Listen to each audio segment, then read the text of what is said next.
Hey everybody, this is Ryan, and welcome to episode 18 of Let's Play Terraria. Now, I got a little bit of a disclaimer I need to say before this episode, and that is, I think this episode is going to be kind of boring.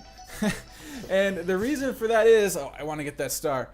The reason for that is I'm covering two things that I don't find very exciting, but I think they need to be covered, because the number one thing about this Let's Play is to teach people about the game, and these are two important parts of it, even if they are kind of boring. So the first thing that we're going to do is we're going to make some potions. Now, I've kind of shown off a couple of potions, like the gravitation potion and the iron skin potion, but I haven't shown how to make them. So if you want to make potions, this is what you got to do. First, you need to go get sand and turn it into glass and turn the glass into bottles, or you're going to find plenty of bottles down in chests just, throughout your searching. So you're going to come across plenty of bottles. But in case you really want to farm some potions, whatever, that's how you make them. Sand, glass, bottles. All right, so then you get the bottles in your inventory. You go to a body of water just like this one.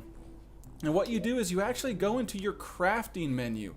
You don't put the bottles in your hotbar and use them, kind of like you do with a bucket. With a bucket, you put it in your inventory, you stand next to the water, you use the bucket, it fills up. This is different. This, you actually craft a bottle of water. And you have to do this because, well, bottled water is the most important thing in making potions, except for your standard healing potions and your standard mana potions, which I've made before. But all the others, they use bottled water. So what you do is you get a bottle of water, and then you come over to the guide. You remember how I've shown you to do this before? You go to your guide, you click on crafting, and you can take any item and you put it right there, and it shows you all the types of potions that you can make. And since all the potions use a bottle of water, these are all the potions. And you can kind of see what some of these do. There's like a thorns potion where when you get attacked, it actually causes damage to your enemy. Water walking, which I'll show off, but it's kind of explanatory. Archery. Hunter shows the location of enemies. Gravitation I've already shown. So you kind of get the point. There's a lot of potions. A lot of them have some kind of cool uses. Some of them have some uses that really aren't so cool and really aren't useful.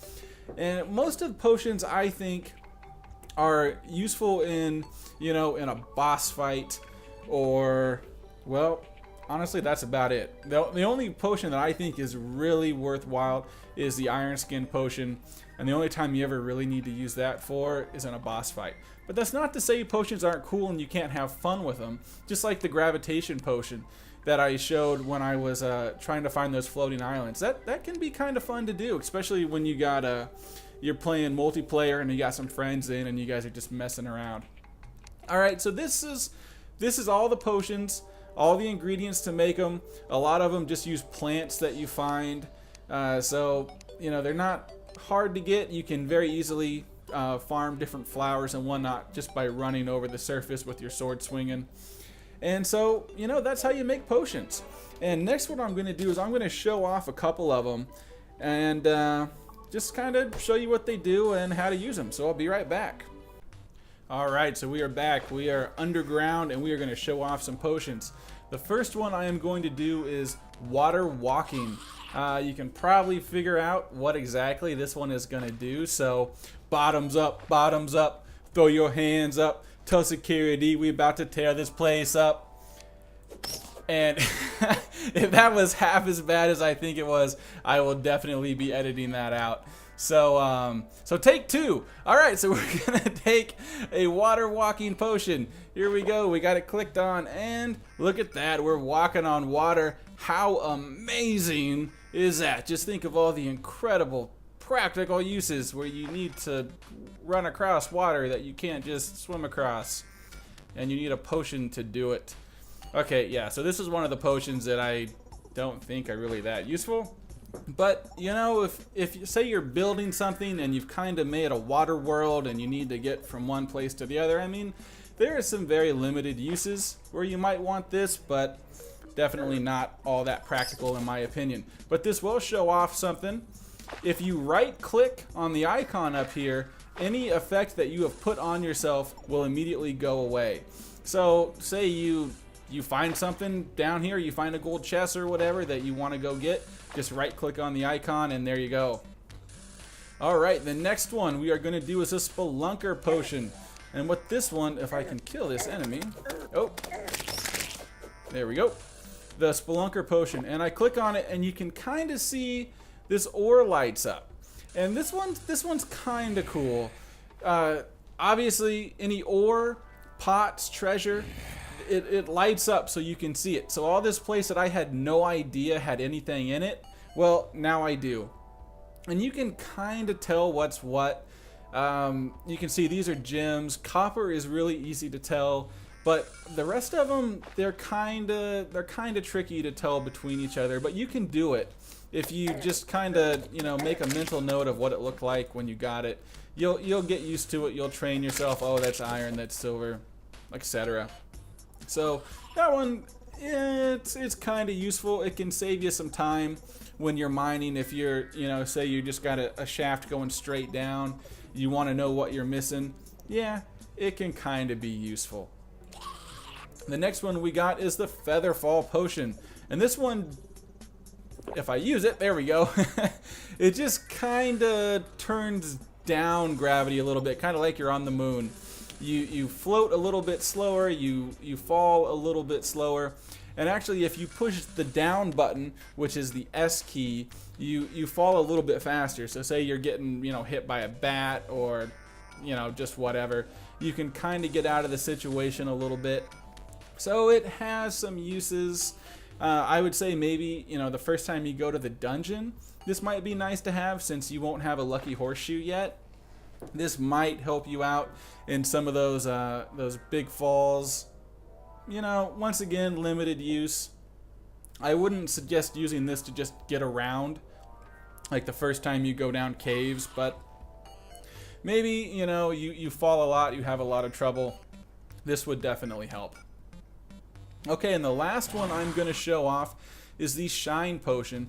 And this one is one of the more useful ones, in my opinion. Once again, we got to kill this mother slime. Alright, so here we go, the Shine Potion. It basically equals to carrying a torch around, which definitely has some uses. If you ask me, just bring some torches with you. Torches are super easy to make. They're cheap.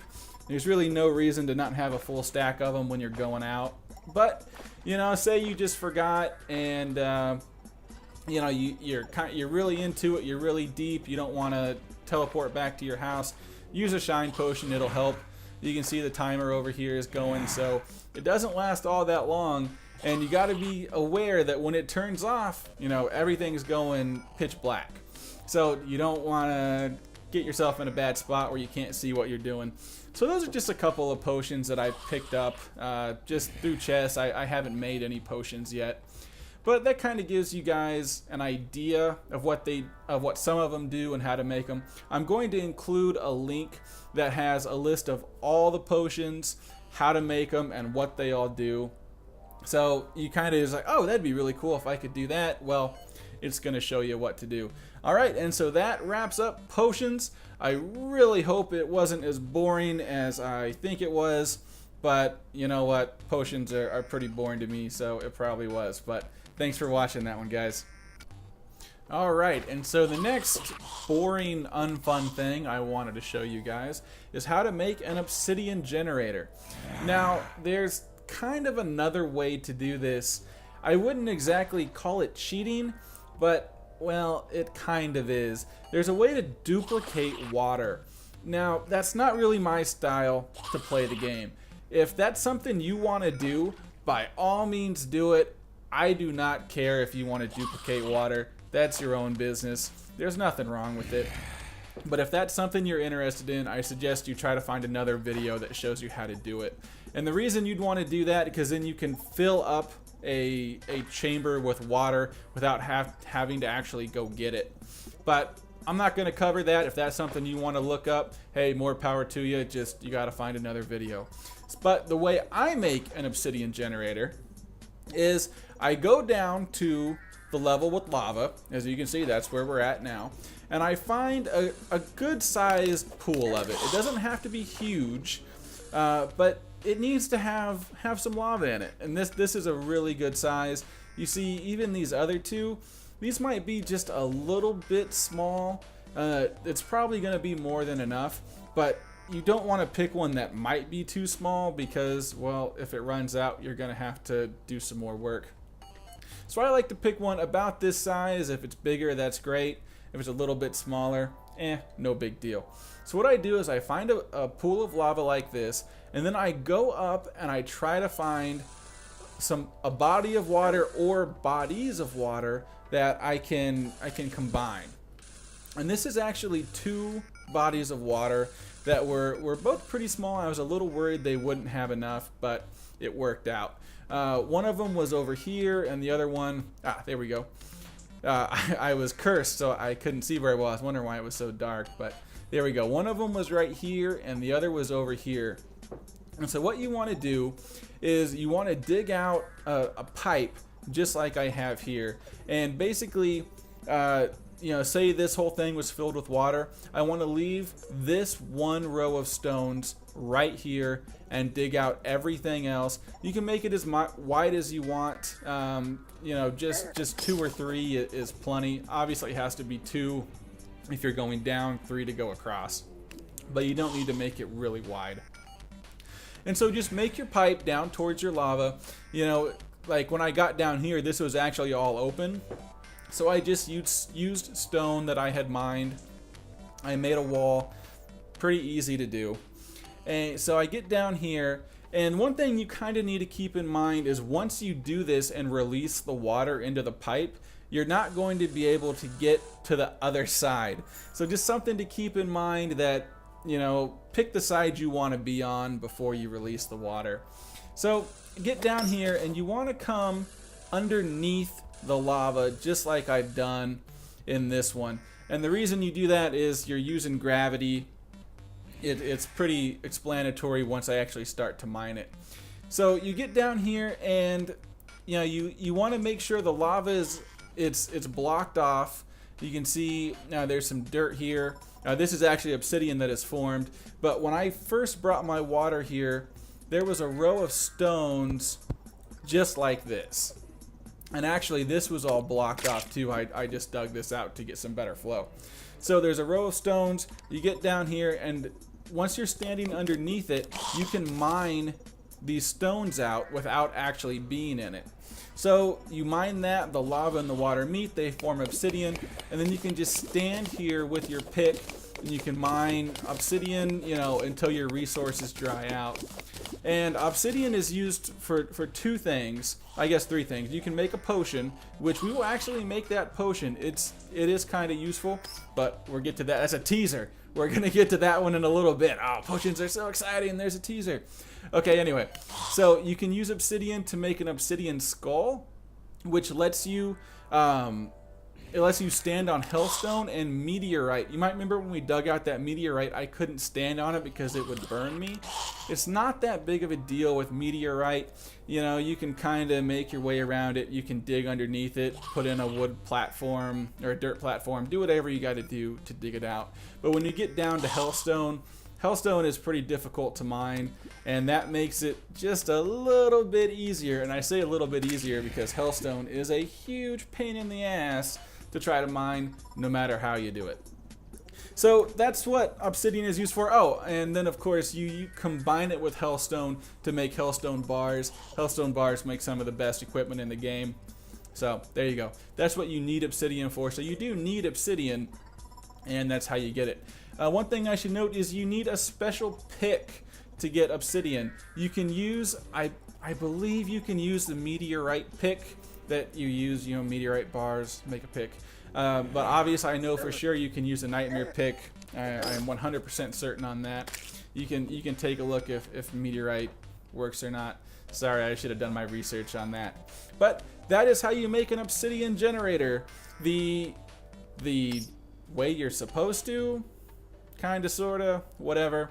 Not a big deal if you want to do it another way. This is just, it's my style of play. I like to play the game the way it's meant to be played. It's not a big deal. This didn't take that long. Maybe 10 minutes from finding the pool of lava to getting everything connected. So it's not that hard to do, and this is gonna be way more than enough obsidian. Let's see, I already have over 300 obsidian, and the layer of lava started right at that wood block right there, so way more than I'm gonna need. But that's how you do it. And that's going to do it for this boring episode. I really hope it wasn't as boring as I think it is. This was the third time I tried to shoot this thing, and I was just like, oh my god, how can I make this more exciting? And I really hope I did, because, it's just one of those things that, yeah, it's boring, but it's part of the game, and you need to know how to do it. And that's why you guys are watching the videos. So that's how you do potions. That is how you do an obsidian generator. Thank you so much for watching, guys. I know I say this every time, but I really do appreciate it. It means a lot to me. And next time, I promise, more excitement. We are going into the Krungle. If you don't know what that is, I'm just going to leave it out as a big mystery teaser, but you could probably figure it out. And it'll be way more exciting because we're going to die a whole bunch of times. I promise, and it'll be fun.